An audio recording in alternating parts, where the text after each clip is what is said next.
At my housewarming party, my sister said, "This $960,000 house is just right for my kids." Then Mom added, "Start packing." I just smiled, pulled out my phone, and showed them the paper that changed everything. "Remember when you threw me out at 18? I bought this house with." You know, there are moments in life that just punch you in the gut, leaving you gasping for air. For me, one of those moments was watching my sister, Cassandra, and our mother, Eleanor, strut into the housewarming party for my new $960,000 home. A home that represented every single sacrifice, every late night, every ounce of hustle I poured into building my tech company. And yet, the knot in my stomach tightened, my skin crawling, because I recognized that look in their eyes, the same look I saw when I was 18, the night my entire world shattered. Growing up in Boston, our family seemed pretty normal from the outside. Dad in finance, Mom with her boutique, 2 daughters, and even a golden retriever named Rusty. But appearances, as they say, can be deceiving. When I was 12, the cracks started to show. Dad moved out, and while the divorce itself wasn't dramatic, what followed set the stage for years of pure family dysfunction. Cassandra, 3 years my senior, eventually married Eric, an investment banker from a wealthy family. Their wedding? Lavish. Mom blew nearly $50,000 she didn't have, claiming a daughter only gets married once. I was 19, working 2 jobs, going to community college, barely scraping by to afford my bridesmaid dress. Then came the babies, Thomas, Natalie, and Benjamin. With each child, Cassandra's sense of entitlement grew, and Mom was always there to bail them out, often at my expense. "Your sister has 3 children to feed," Mom would say. "What do you need extra money for anyway? Books? Can't you just use the library?" Meanwhile, I was working myself to exhaustion. Scholarships helped, but without family support, I was a barista in the mornings, a tutor in the afternoons, and a data entry clerk on weekends. Sleep was a luxury I couldn't afford.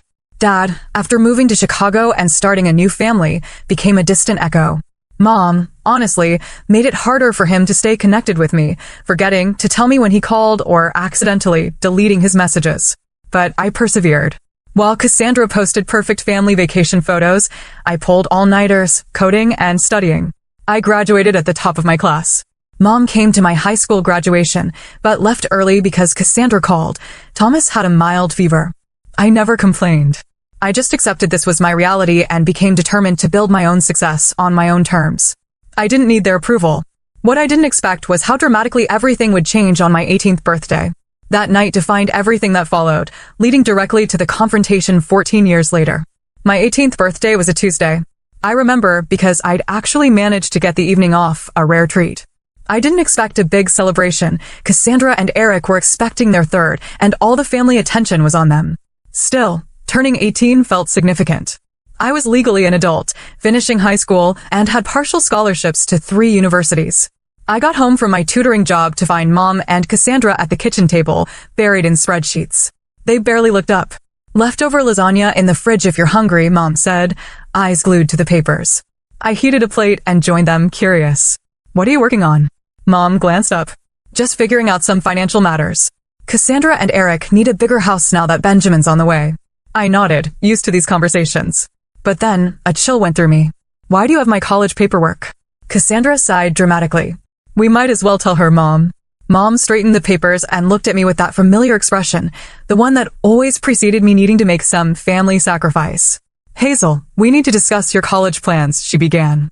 With Cassandra expecting again, they really need a 4-bedroom house. Eric's bonus wasn't as large as they expected this year, and they're a bit stretched. I sat silently, already knowing where this was going. "The thing is," Cassandra interjected, "we've calculated everything, and even with Eric's salary and Mom helping with the down payment, we're still short." "Short for what?" I asked, even though I already knew. "We need to use your college fund," Mom stated flatly. "It's not like you don't have scholarships already. And community college is perfectly respectable. You can transfer to a university later when things aren't so tight for the family." My college fund. The money Dad had started before the divorce, the money Mom had promised was untouched for my education. The fund I was counting on to cover what scholarships wouldn't. "But that's my money," I said quietly. Dad set it aside for my education. Cassandra rolled her eyes. "Don't be selfish, Hazel. We're talking about a home for your niece and nephews. Where are they supposed to sleep? Should Benjamin just live in a closet because you want to attend some fancy university?" "That's not what I'm saying." I protested. "But I've worked so hard for this." I've maintained a 4.0 GPA while working multiple jobs. Those scholarships won't cover everything. You can take out loans like everyone else. Cassandra snapped. Eric and I have a mortgage. That's life. Or, Mom added, you could live at home and attend community college. That would be much more economical. Something inside me shifted. A lifetime of compliance and acceptance gave way to pure indignation. No. The simple word hung in the air.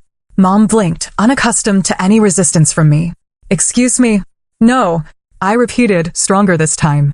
That money is for my education. Dad, and you set it aside for me. It's not Cassandra's house fund. Mom's expression hardened. This isn't a negotiation, Hazel. This is what's happening. Your sister has a family to provide for. And I have a future to build. I countered, my voice shaking. I've earned those scholarships. I've worked while maintaining perfect grades. I deserve to use my college fund for college. Cassandra laughed, a cold, dismissive sound. Oh, please. Like you know anything about real responsibility. Try having 3 children before you lecture us on what you deserve. Tears threatened, but I held them back. This isn't fair, and you know it. Mom stood up, her chair scraping. My priority is my education. I said. That's not wrong. Well then, Mom crossed her arms. If that's your attitude, you have a choice to make. Accept that the money is going to help your sister, or pack your bags and figure out life on your own. You're 18 now, after all. The ultimatum hung in the air. Cassandra looked smug, certain I'd back down, as I always had. But something had broken inside me. Years of being second best, of sacrificing my needs for Cassandra's wants. I stood up slowly. I'll pack my bags. The shock on their faces would have been satisfying if I hadn't been absolutely terrified. Mom clearly hadn't expected me to choose independence. Don't be dramatic, Cassandra scoffed. Where would you even go? I didn't answer. I walked to my bedroom and pulled out my largest suitcase. With mechanical efficiency, I packed clothing, toiletries, my laptop, and important documents. Family photos stayed on the walls. They didn't feel like mine anymore. Mom appeared in my doorway as I zipped the suitcase closed. You're being ridiculous. Sleep on it, and we'll discuss this rationally in the morning. There's nothing to discuss, I replied, surprised by my own calm. You've made your position clear. I'm making mine clear too. I wheeled my suitcase past her, grabbed my backpack from the hook by the front door, and stepped out into the night. No one called after me. No one tried to stop me. That night, I slept in my car in the Walmart parking lot, using my work uniform as a pillow. For 2 weeks, I kept that routine, working my 3 jobs, sleeping in my car, showering at the gym where I had a discount membership. I told no one. On the 15th day, Professor Diane Reynolds, my computer science teacher, noticed me dozing in the library. She gently woke me and asked if everything was all right. Something in her kind eyes broke my carefully maintained composure, and I told her everything. That evening, she drove me to her house and showed me her guest room. It's yours until you figure things out, she said simply. No one should face this alone. Professor Reynolds became more than a teacher. She became my mentor, my advocate, the first person who truly believed in my potential without conditions. She helped me secure additional scholarships, guided me through financial aid applications, and gave me a key reference for an internship that would eventually change my life. The night I was kicked out shaped everything that followed. It taught me that I was truly on my own, but also that chosen family could be more supportive than blood. Most importantly, it showed me my own strength, a strength I didn't know I possessed until I was forced to find it. With Professor Reynolds' support, I managed to cobble together enough financial aid, scholarships, and part-time work to attend a nearby state university rather than my dream school. It wasn't Boston University, but it had a solid computer science program, and I was grateful. College life was drastically different for me than for my peers. While they attended parties and joined clubs, I worked multiple jobs to stay afloat, waiting tables, working the university IT help desk, and doing freelance web development projects late into the night. Sleep became a luxury, a social life non-existent. Despite this grueling schedule, I maintained a perfect GPA. The computer science curriculum came naturally, and I found myself helping classmates who struggled, one of whom was Stephanie Chin. Stephanie, brilliant but unfocused, became my best friend and eventual business partner. We were opposites in many ways. I was methodical. She was impulsive. I excelled at back-end programming. She had an eye for user experience and design. Together, we were perfect. In our junior year, we started discussing an idea for a financial management app aimed at young adults. Most existing tools were for people already financially stable, not for those living paycheck to paycheck like we were. We recognized a gap, and we were determined to fill it. Using campus resources, we developed a prototype. We called it Sens, an app that helped users visualize spending, automate savings, and build credit responsibly. Our professors were impressed, and more importantly, our fellow students found it genuinely useful. After graduation, Stephanie and I faced a decision: take stable corporate jobs or pursue our startup dream. The safe choice was tempting, especially given my financial insecurity, but I remembered Professor Reynolds' words: sometimes the riskiest path leads to the greatest rewards. We took the risk, moving into a tiny, roach-infested apartment to save money. We devoted ourselves entirely to senators I coded while eating ramen. Stephanie designed user interfaces until dawn. We attended every networking event, pitch competition, and startup workshop we could find. 6 months of rejections followed. Investors thought we were too young, too inexperienced, or focusing on the wrong demographic. College students don't care about financial planning, one venture capitalist told us dismissively. But we persisted. A breakthrough came when we won a small business grant that allowed us to hire our first employee, a marketing specialist who helped us refine our messaging. We pivoted slightly, targeting recent graduates burdened with student loans rather than current students. The app gained traction, slowly at first, then exponentially. A tech blog featured us, a financial influencer with millions of followers recommended senators. Our user base grew from thousands to hundreds of thousands. During this growth, I occasionally thought about reaching out to my family. I'd had minimal contact since that night. Mom had called once, 3 months after I left, not to apologize, but to inform me they'd gone ahead and used my college fund for Cassandra's down payment. Dad sent occasional texts checking in, but our relationship remained distant. I focused instead on building my company and my life. The years passed in a blur of code, meetings, and gradual success. Stephanie and I moved from our dingy apartment to a proper office. We hired more developers, customer service representatives, marketing specialists. Sens evolved into a comprehensive financial platform. 5 years after launching, we received an acquisition offer from one of the largest financial technology companies in the country. The number was staggering, enough money to make both Stephanie and me millionaires several times over. After weeks of negotiations, we accepted. I was 30 years old and suddenly wealthier than I'd ever imagined possible. The scared 18-year-old sleeping in her car seemed like a different person entirely. With financial security came the freedom to make deliberate choices rather than desperate ones. I invested most of my windfall, donated to scholarships for first-generation college students, and finally allowed myself to think about creating a home. A real home, not just a place to sleep between work shifts. After months of searching, I found it, a beautiful craftsman-style house in an upscale neighborhood. At $960,000, it was a significant investment, but well within my means.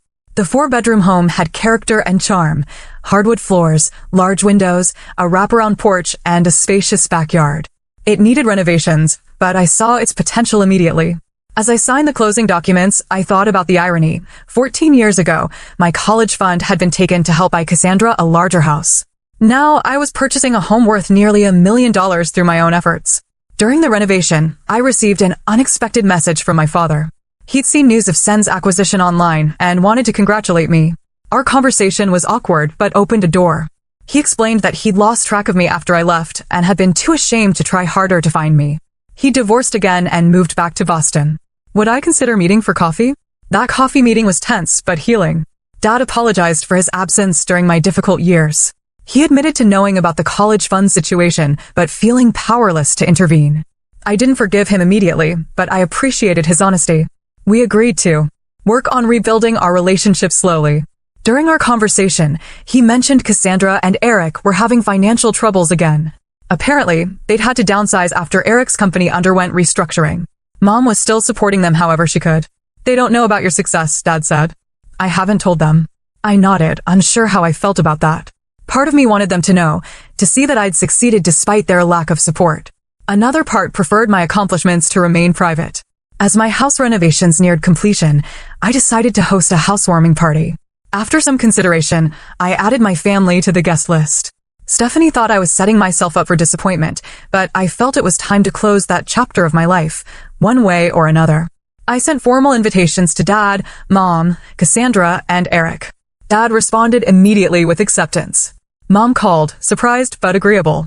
Cassandra sent a text, looking forward to seeing how you're doing. We'll be there. The stage was set for a reunion I never expected, one that would prove more dramatic than even I could have anticipated. The morning of my housewarming party dawned bright and clear. I woke early, despite having stayed up late putting final touches on the house. Every room was perfect. The living room with its comfortable sectional and built-in bookshelves, the gourmet kitchen with marble countertops and professional-grade appliances, the dining room that could seat 12 comfortably, and upstairs. 4 beautifully appointed bedrooms, including a master suite with a balcony overlooking the backyard. Stephanie arrived at 10, armed with champagne and decorations. "Are you sure you want to go through with this?" she asked, arranging flowers. "It's not too late to uninvite them." "I need closure," I replied, though my stomach churned at the thought of seeing my mother and sister again. Besides, they're just 3 people out of 30 guests. If things get uncomfortable, we'll have plenty of buffers.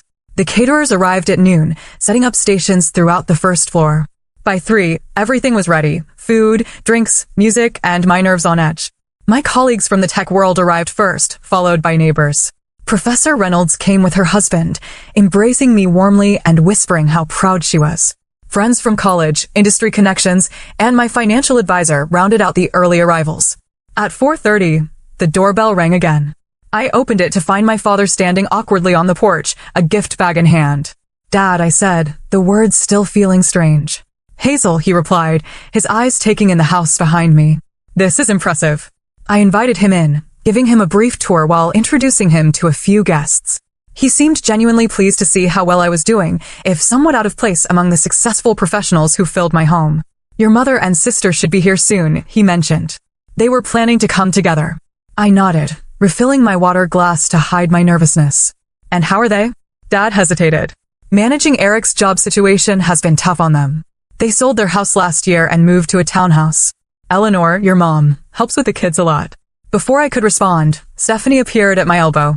"More guests arriving," she murmured, "including, I believe, your mother and sister." Taking a deep breath, I made my way to the front door. There they stood, Eleanor, barely aged despite the 14 years, and Cassandra, still beautiful but with lines of stress around her eyes. Behind them stood Eric, looking significantly older and more worn than I remembered, and their 3 children, Thomas, now a teenager, Natalie, a preteen, and Benjamin, about 10 years old. "Hazel," Mom said, her voice careful. "Thank you for inviting us." "Welcome," I replied, stepping back to allow them entry. "Please come in." The children hung back shyly, clearly coached to be on their best behavior. I smiled at them, these niece and nephews I barely knew. "There's a game room upstairs if you get bored," I told them. "Second door on the right." That broke the ice a bit. Thomas asked if I had a gaming console, and when I confirmed I did, the kids disappeared upstairs. After quick thank yous, Eric commented, "Beautiful home." He looked around with professional interest. "The architectural details are impressive." "Thank you," I replied. The renovation took 6 months, but it was worth it. 6 months. Cassandra's eyebrows rose. "You must have had quite a team working on it." I did, I confirmed without elaboration. "Would you like a tour?" Leading them through the house, I noticed Cassandra's expression growing increasingly calculating. She ran her hand along the quartz countertops, peered into closets, and made comments about the excellent space for children in the backyard. Mom followed more quietly, occasionally commenting on a decoration or asking about a feature. "This must have been quite an investment," she finally said as we reached the master bedroom. "It was," I acknowledged, "but I've been fortunate in my career." "What exactly do you do now?" Cassandra asked, sitting uninvited on the edge of my bed. Dad mentioned something about an app. I gave them the abbreviated version of my success story, watching their expressions shift from polite interest to stunned realization. "You sold your company for millions?" Cassandra clarified, her voice higher than normal. "We did," I confirmed. The timing was right. The tour continued downstairs, where more guests had arrived. I introduced my family to Stephanie, to Professor Reynolds, to colleagues and friends who knew parts of my story. Throughout these introductions, I noticed Mom and Cassandra huddled in corners, whispering intensely. Eric seemed disconnected from their conversations, instead engaging genuinely with my tech industry friends. An hour into the party, I clinked a glass to gather everyone's attention. "Thank you all for coming to celebrate this new chapter with me," I began. "This house represents not just a place to live, but a milestone I once thought impossible. I'm grateful to everyone who supported me along the way." As I finished my brief speech, Cassandra stepped forward. "As Hazel's sister, I'd like to say something too." Her voice carried that confident tone I remembered from childhood, the voice that usually preceded her getting exactly what she wanted. "Family is everything," she continued, placing her hand on my arm. "And seeing Hazel's beautiful home today has made me realize how perfect this would be for our family." A confused murmur ran through the guests. What Cassandra means, Mom interjected smoothly, is that we're so proud of Hazel for creating a space where family can gather. No, Cassandra corrected, her grip tightening on my arm. What I mean is that this house would be perfect for my family. With Eric's job situation and the kids needing good schools, we've been looking for exactly this kind of home in exactly this neighborhood. The room fell silent. Even the caterers stopped moving. Cassandra, Eric started, his face reddening. This isn't the time or place. It's exactly the time, she interrupted. Hazel's always wanted to help family. She's single, no kids, and clearly doing well financially. This 4-bedroom house is wasted on one person when we have 3 growing children who need space and stability. Mom nodded in agreement. Family. I stood frozen, unable to believe what I was hearing. After 14 years of no contact, after taking my college fund, they were now suggesting no, expecting that I would give them my house. Hazel, Mom continued, her voice taking on that authoritative tone I remembered all too well. You need to pack your bags and find somewhere smaller. A condo downtown would suit your lifestyle much better, and it would mean the world to your sister's family. Cassandra was already walking around the living room, pointing out changes they'd make.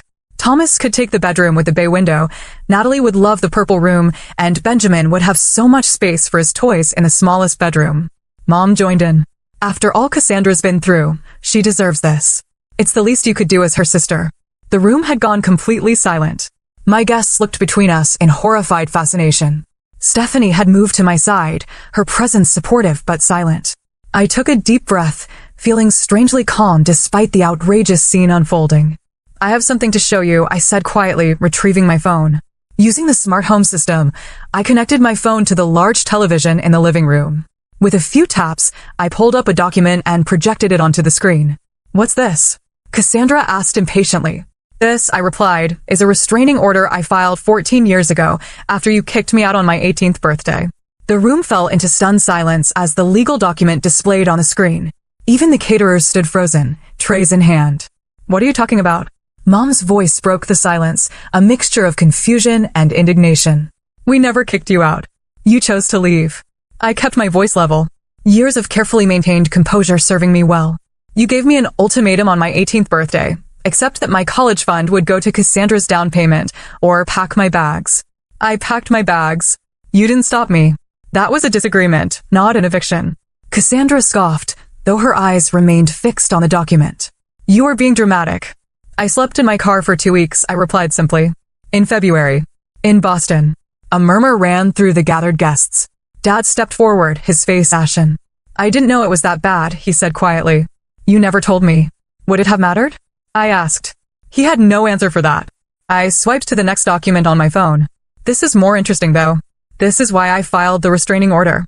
The screen now showed credit reports and loan applications, all in my name, all from the period immediately after I left home. What is this?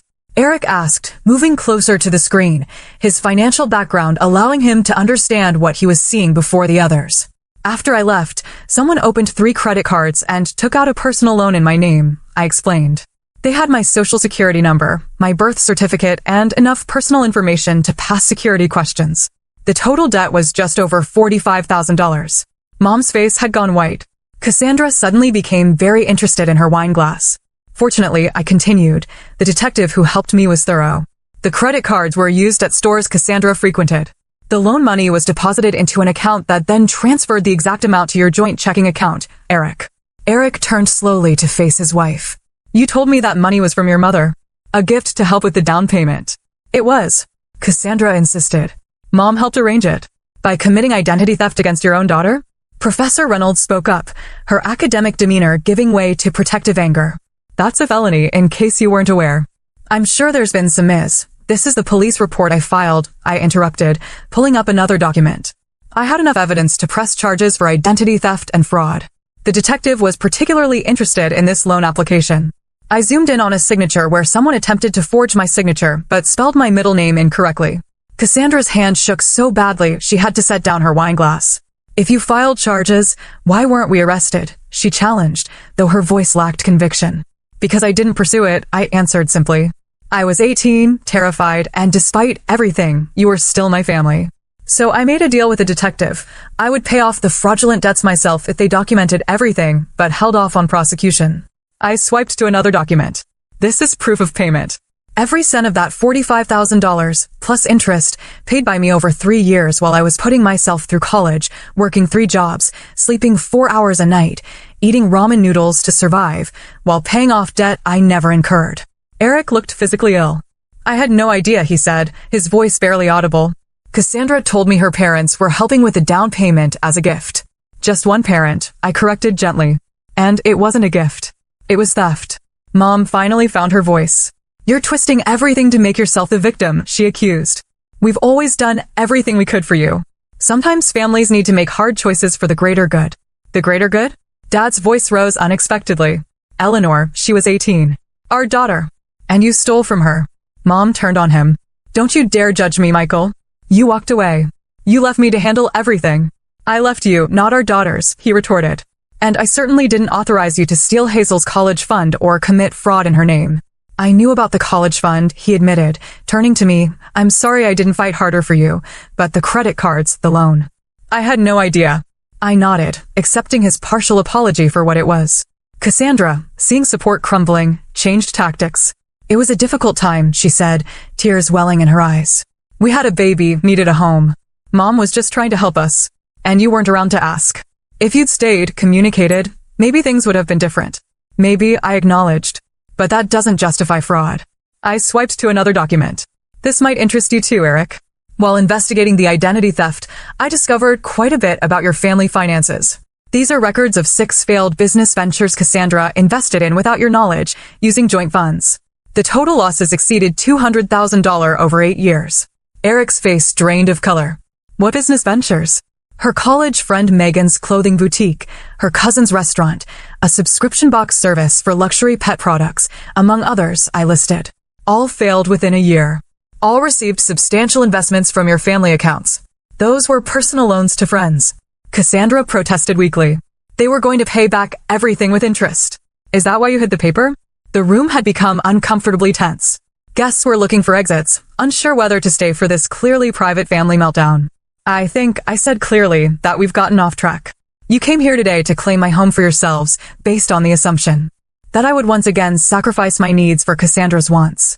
I'm making it clear that will never happen again. So you'll throw your own sister's family out on the street? Mom demanded. Where's your compassion? My compassion?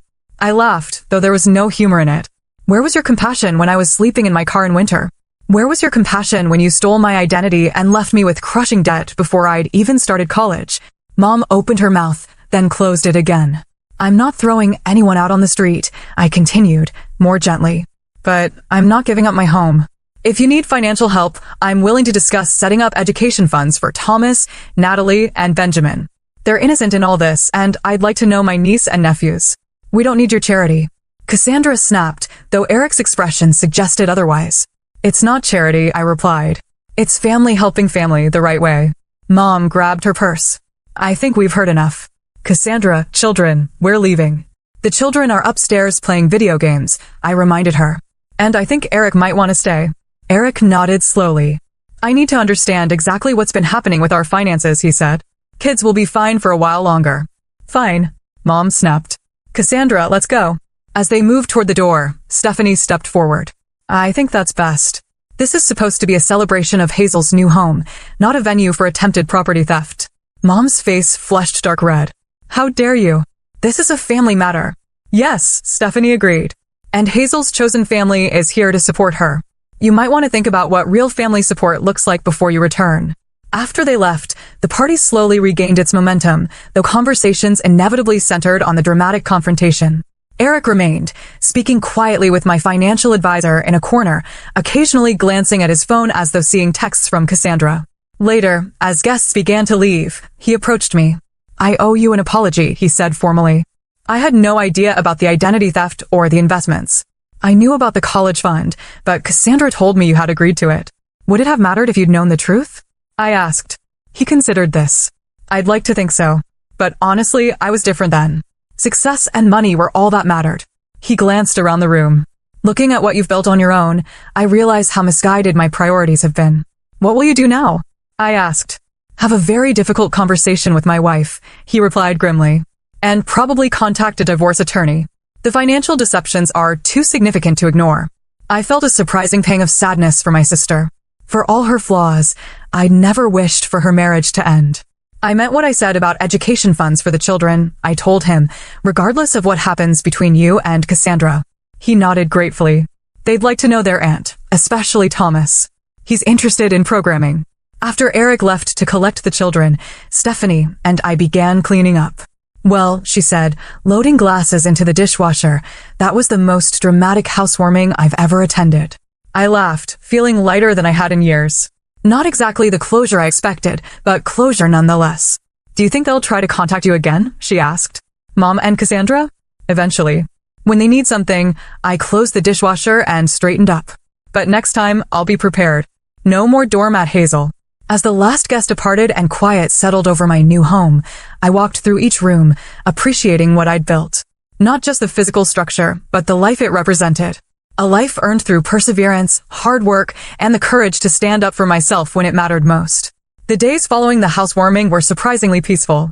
I had expected harassment from Mom and Cassandra, angry calls, manipulative texts, perhaps even unannounced visits. Instead, silence. It was Eric who contacted me, requesting to meet at a coffee shop near his office. Cassandra moved in with your mother, he informed me over lattes, 3 days after the party. She took the kids for now, but we've agreed to equal custody while we sort things out. I'm sorry about your marriage, I said sincerely. He shrugged, looking both exhausted and relieved. After what came to light at your party, I started digging deeper into our finances. It's worse than you know. We're not just struggling, we're nearly bankrupt. How's that possible? You had a good position at the investment firm. Had, he emphasized. I was let go 6 months ago. Downsizing. I've been working as a financial consultant since then, but making about 1/3 of my previous salary. Meanwhile, Cassandra continued spending as though nothing had changed. He pushed a folder across the table. These are statements from accounts I didn't even know existed. Credit cards maxed out, loans I never signed for, second mortgages on the house before we sold it. Reviewing the documents, I felt a wave of déjà vu. She did to you what she and Mom did to me, I murmured, except on a much larger scale. He agreed grimly. We're talking hundreds of thousands in debt. What will you? Bankruptcy seems inevitable, he admitted. I nodded, understanding. My offer for education funds still stands. I can set up accounts that can only be used for educational expenses. That would mean everything, he said, genuine gratitude in his voice. And maybe, would you consider spending time with them occasionally? They need stable adults in their lives right now. That conversation marked the beginning of a new chapter for me and for Eric and the children. They were bright, curious kids who bore the strain of their parents' conflict with remarkable resilience. About 2 weeks after the housewarming, Dad invited me to dinner. Over pasta at a quiet restaurant, he shared his perspective on the years of family dysfunction. I failed you, he said plainly. After the divorce, Eleanor made it difficult to maintain contact, but that's no excuse. I should have fought harder to stay involved in your life.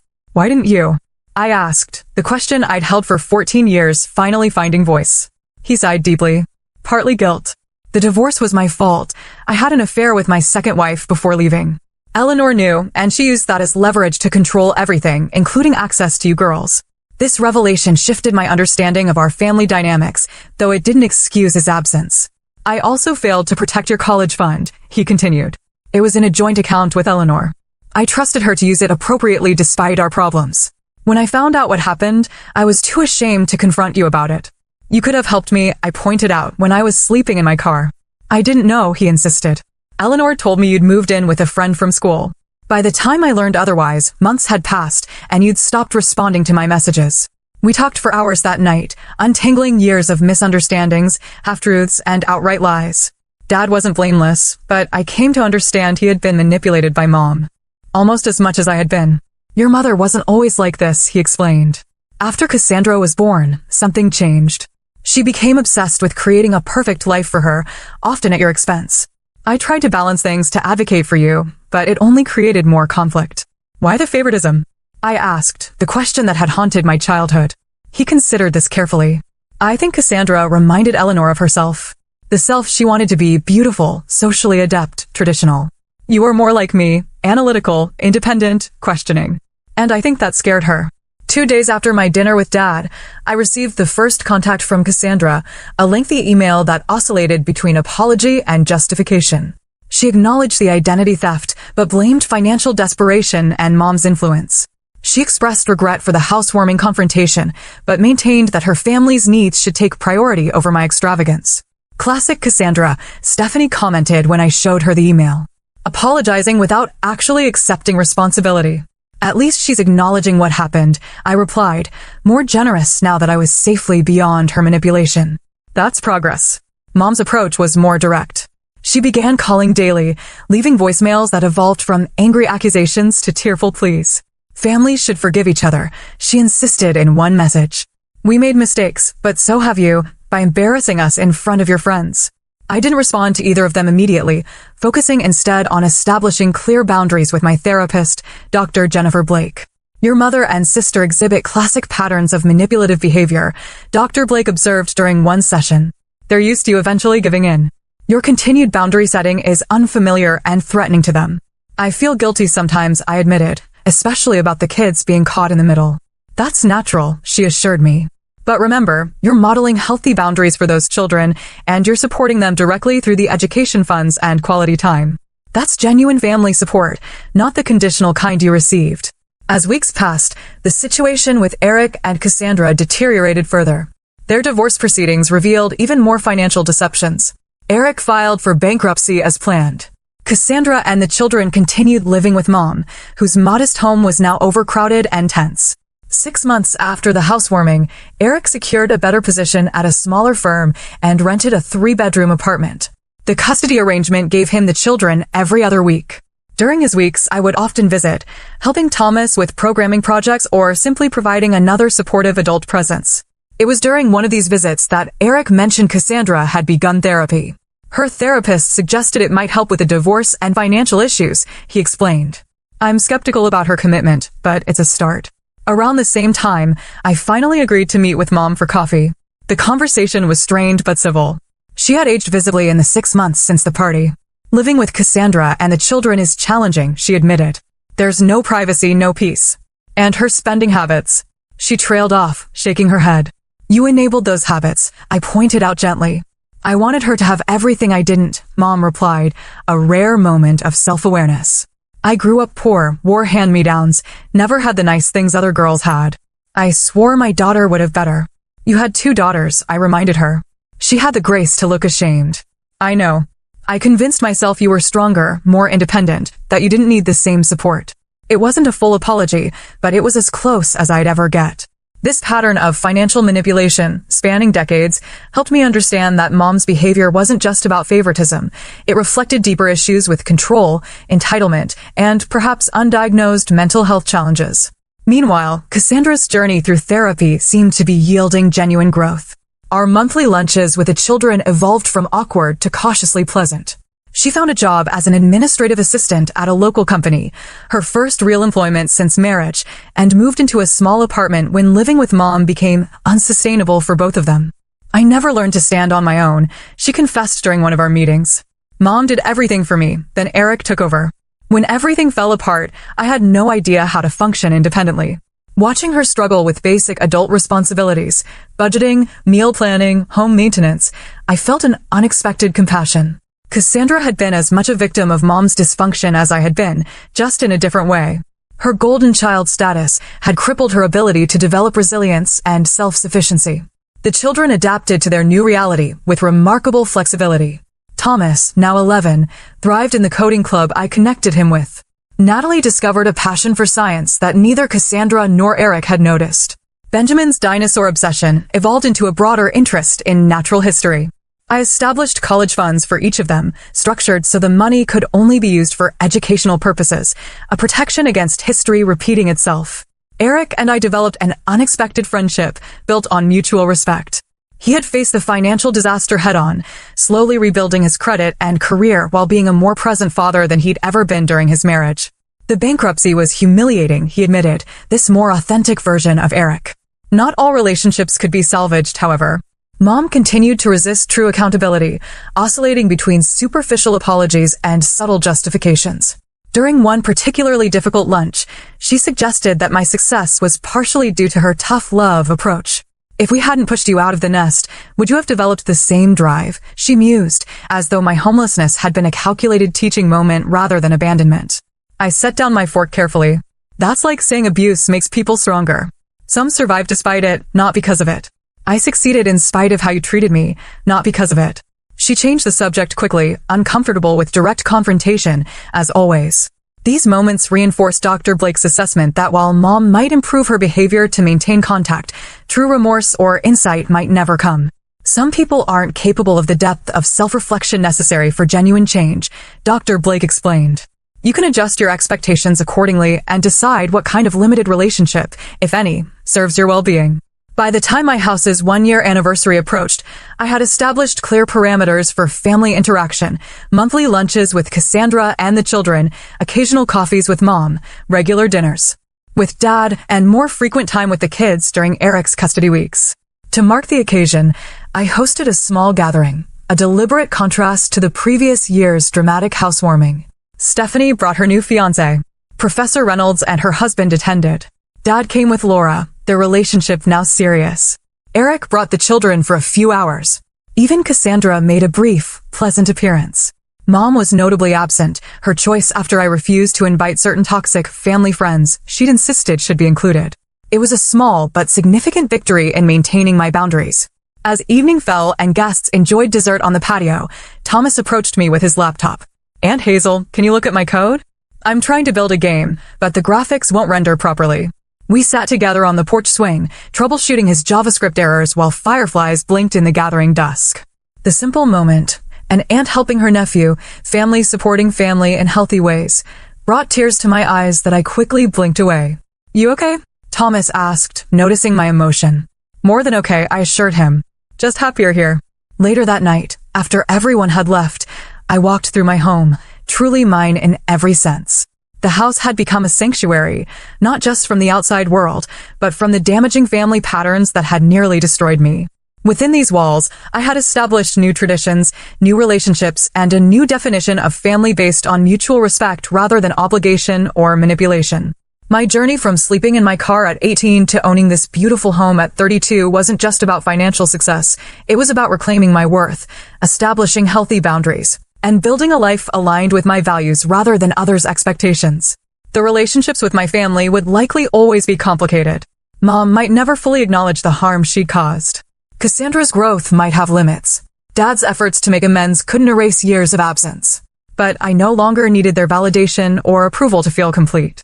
The frightened 18-year-old who drove away from her childhood home with nowhere to go had found not just shelter, but strength. She had discovered that family is sometimes chosen, not born, and that standing in your truth, however painful, leads to authentic connection rather than the hollow performance of obligation. As I settled onto my porch with a cup of tea, watching the stars emerge in the summer sky, I felt a profound peace. The journey hadn't been easy, but it had led me exactly where I needed to be, home, in every sense of the word. Video Deep Research Canvas Gem.